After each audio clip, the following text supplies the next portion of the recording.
Diamondvale, Shattered Memories. By Eric Hua. Chapter 26, Defiant Class. Secrets Revealed. Volice sat alone mulling over everything that had happened. He could feel that the presence of his greatest adversary was no longer around.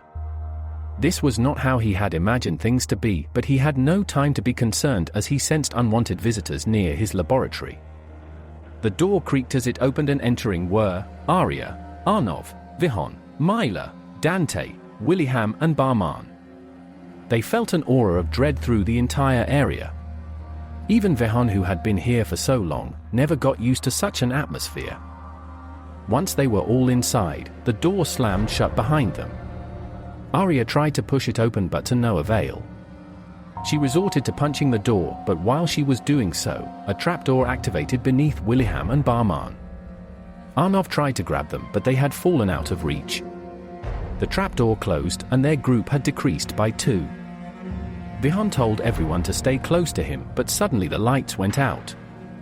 None of them could see anything, so Dante activated his night vision and saw a switch. Thinking it would activate the lights, he moved towards it. Vihon could hear the cyborg's footsteps, and he was warning Dante not to hit the switch. But it was too late, and there was a scream before someone disappeared.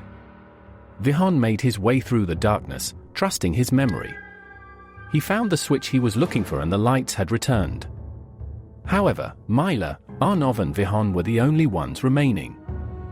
Vihon led the way, helping them avoid the rest of the traps laid through the premises. When they arrived at the elevator, they came to a halt as Vihon pressed the button, and they waited for the arrival of their ride. That was the moment they let their guard down as something grabbed Arnov's leg and pulled him out of sight. The elevator door opened, but Myla refused to get in as she wanted to go after Arnov. Vihon sensed something else headed in their direction, so he pushed Myla into the elevator. He then pressed the button to close the doors. Myla attempted to hold the doors open, but it was too late. She slammed the elevator in frustration as Vihon risked his life to get her closer to Volice. When the elevator hit the bottom floor, it stopped and the doors slid open. Once she exited the elevator, she found herself in the laboratory and staring at the mastermind behind the creation of the geode mutants, headmaster of Diamondvale, Volice. He greeted Myla, but she ignored the pleasantries. She explained that Vihon told her everything and that Volice needed to stop his experiments. Without warning, Volice unleashed his aura and Myla's body was paralyzed. While she was restrained, Volice revealed how close he was to accomplishing his plans years ago. However, one teacher and a class of students delayed his work. Years ago within Diamondvale, Volice saw little potential in Myla's class. They were so dysfunctional and unable to work together. And yet, it was their class that discovered his plans. Fortunately for Volice, they were all weak. In addition, the presence of the students hindered Rice from fighting at his full strength. None of them should have caused him any problems. He then pointed out how Myla should have posed the least threat as she wasn't the strongest, fastest, or smartest. However, her positivity and tenacious attitude were contagious. Her influence allowed her classmate to fight beyond their limitations. In the battle that occurred within this lab years ago, some escaped, while some of Myla's classmates became test subjects. The ones who remained in Zenith had their memories altered. The headmasters discovered that the geode stones could have a profound impact on one's memory. With the geode stones being used everywhere on Zenith, to the waste being transferred down through the sewage of Nadir, everyone's memory got altered. All except those who built an immunity to them. Myla was sick of hearing the old man ramble as she struggled to break free. Volice was not surprised to see Myla's refusal to quit, but he was about to show her how futile her efforts were. With the push of a button, 6 containment cells lit up. To Myla's dismay, each of them contained Dante, Arnov, Vihon, Willingham, Barman, and Arya. A massive amount of their energy was being transferred into a geode stone.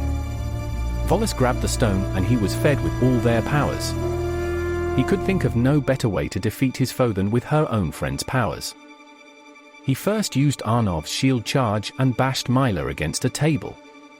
As she slowly pulled herself up, the headmaster fired a pulse blast hitting Myla against a wall. She got up again, and this time, Volice called on Arya's strength. He delivered Arya's signature combination attack, finishing with a punch at Myla's gut. After taking a hit from one of her closest friend's attacks, she was unable to get up. Volice held out his fist, and using the geode stone, he was about to summon Arya's power once more to conclude the fight. Myla saw the boots of the headmaster near her, and she slowly looked up to face her enemy. However, she couldn't believe whose face she saw. Somehow, she was able to see Rice's face, but she had to be hallucinating. He taunted her, saying that she was about to lose to some old man.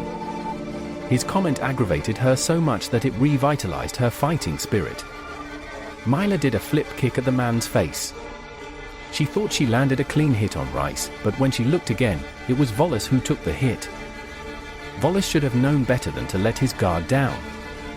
He regathered the energy needed to end the fight. Myla knew she had to dodge, but her last attack expended nearly all the energy she had.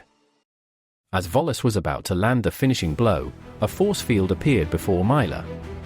She looked to the side and saw Netanya casting the shield spell along with Harshitha and Ashima empowering the mage with extra energy. Seeing the trio gave him concern, so Volice pressed a button in his lab and it opened a hidden door that released a wave of lesser geode mutants. Free from their containment, they marched towards the three women, but appearing to join them was the rest of the class. Civic and Sahil worked together by keeping their distance from the mob of geode mutants. Civic fired electrical pulses from his wrist and Sahil slapshot any debris he could find against the mutants.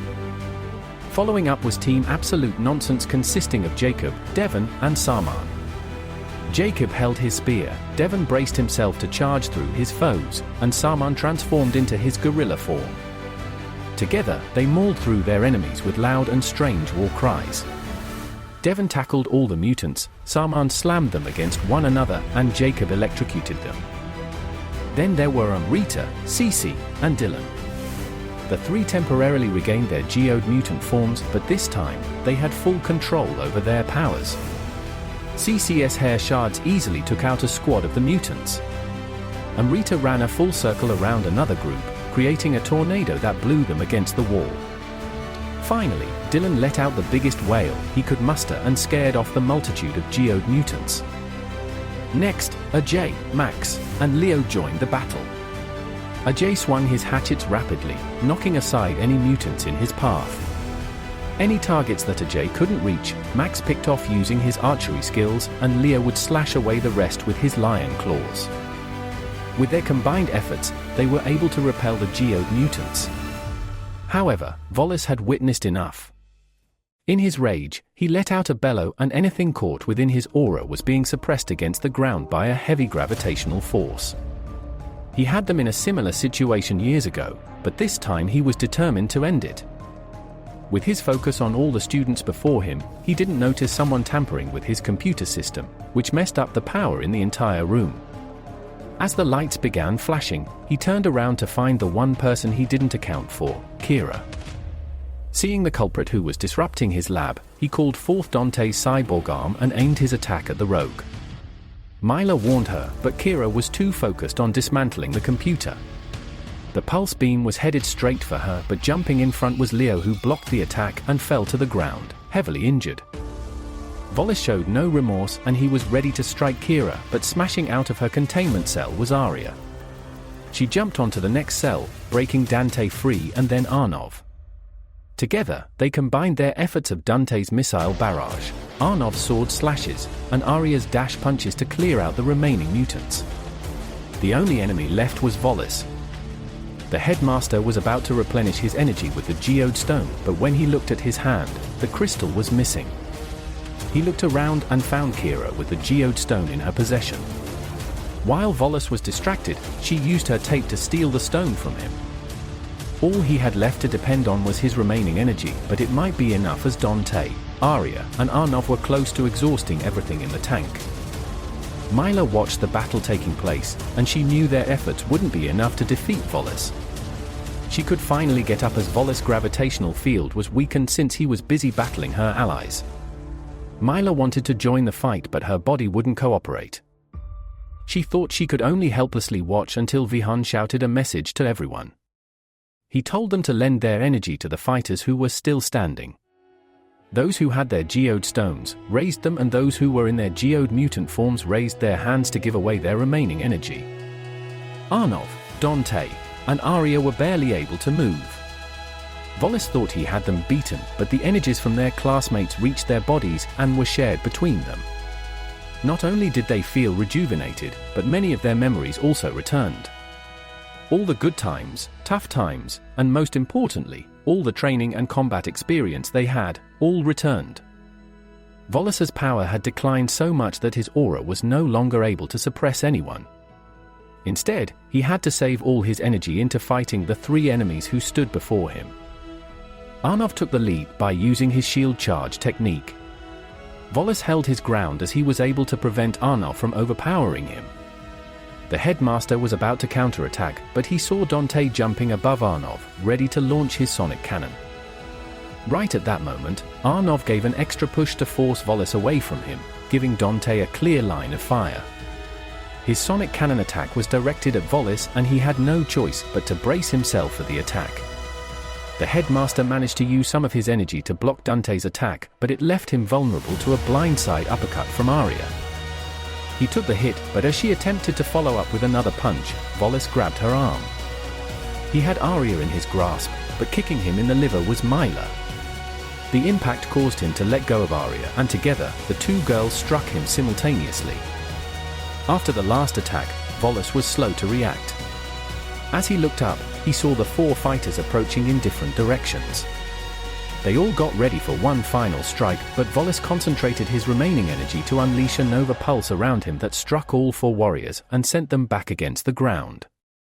Volice was huffing for air after expending all that energy. Slowly, he regained his normal breathing and he began to smile, thinking he had finally won. But out of the debris, the four fighters rose again. The headmaster couldn't believe what was happening until the dust behind the fighters cleared up and he saw what he was truly up against.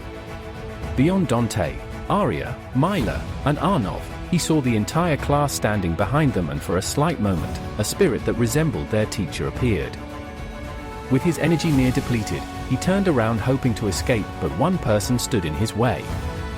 Waiting with a smile was Willingham, who confidently told him there was nowhere left for him to run. Even though Volice was weakened, he had enough power to push Willingham aside. However, before he could lift his arm, he felt something biting on his leg. Barman. He shook off the reptilian, but as Volice turned his focus back to Willingham, he had disappeared. It was all a distraction to buy enough time to prevent the headmaster from escaping. Realizing his defeat was imminent, Volice turned to face his enemies. With the energy of all their classmates, Arnov attacked first with his sword, shattering Volice's first layer of his aura shield. Dante followed up with his sonic pulse cannon that demolished another layer. The third and final layer was smashed through by Arya's fist, leaving Myla an opening to finish it off. She spun in the air 3 times before delivering the kick right at Volice's body. Inside the headmaster's mind, he heard the voice of a little boy. It brought back memories of the bright smile, and his spirit for life was unmatched. It gave him a sense of joy that he had not felt in a long time. Returning his focus to reality, he saw the 4 fighters barely standing. Volice took one step and everyone braced themselves for the worse. Contrary to what they were expecting, the headmaster moved a short distance to find a comfortable area to rest. When he located his desired spot, he sat down and spoke his mind. He was remembering the happiest day of his life. He could never forget because it was the birth of his son. Despite his busy schedule as the head of the school, Volice always found time for his son, whether it was for dinner or playtime. They developed a strong father-son bond over the years, and his son had dreams of becoming a teacher at Diamondvale one day. Unfortunately, at a young age, Volice's son got incredibly sick. He contracted an extremely rare disease that no doctor could find a cure for. Volice had never felt so powerless, as he could only watch as his son's life faded away. Even years after his son's departure, Volice could not get him out of his mind. He was determined to find a way to bring back his son, and that was what led to his discovery of the geode stones. Through years of research, he found methods of using the crystals as catalysts to make his goal a reality. However, the geode stones by themselves would not be enough. He was required to gather additional specimens to experiment on: monkeys, gorillas, lions, and lizards. Over time, the experiments required more resources from him. He needed an assistant that could efficiently run the lab without him having to be there. In time, he found a scientist capable of handling his demands, Vihon. Volice was so hell-bent on his mission that it was becoming an irrational obsession. He was convinced there had to be a solution, and there came a point where he was willing to trade the scientist's life for that sliver of hope. Everyone turned to Vihon, and he confirmed everything the headmaster told them. From there, Vihon continued the story as he noticed Volice was growing weary. Continuing from where Volice left off, Vihon was about to be used in an experiment, but Roie appeared and saved him by volunteering to take his place. Vihon explained the complication and risk of the experiment, but without hesitation, Roie accepted and was willing to go through with the process. He was able to power through the whole experiment, but regardless, it failed. Volice's son could not be revived. It was at that moment that Volice began to realize the futility of his goal. Seeing his greatest adversary and former friend risk his life for an experiment that couldn't come to fruition opened his eyes. Volice felt defeated, but Roie slowly approached him despite the discomfort on his body. He had no intention of harming Volice, but had a favor to ask of him. He asked the headmaster to fight his student at full strength. Volice was confused as he argued they would not survive, but Roie's confidence did not waver. He didn't want the headmaster to have any alibi when he lost. Volice laughed, but he agreed to fight the students when they arrive. Roie walked out of the lab and Vihon followed closely behind. The instant they were out of Volice's sight, Roie collapsed on one knee. Vihon checked his vitals and was shocked to find out how far his strength had deteriorated. His heart rate and breathing were abnormally low as he struggled to stay conscious. Vihon told him to rest while he went to find help. With his life force near its end, Volice told the students that if his son were still alive today, he would be the same age as them. He wondered if they could have all been friends with his son. Myla looked around at everyone, and despite all their scars and bruises, they smiled at her. She turned back to Volice and nodded. Her answer left a smile on the elder man's face. Volice finally understood what Roie saw in this class of students. His spirit faded away and the geode stones that were in his possession all turned to dust. Volice had finally been defeated and all the memories of the entire class returned.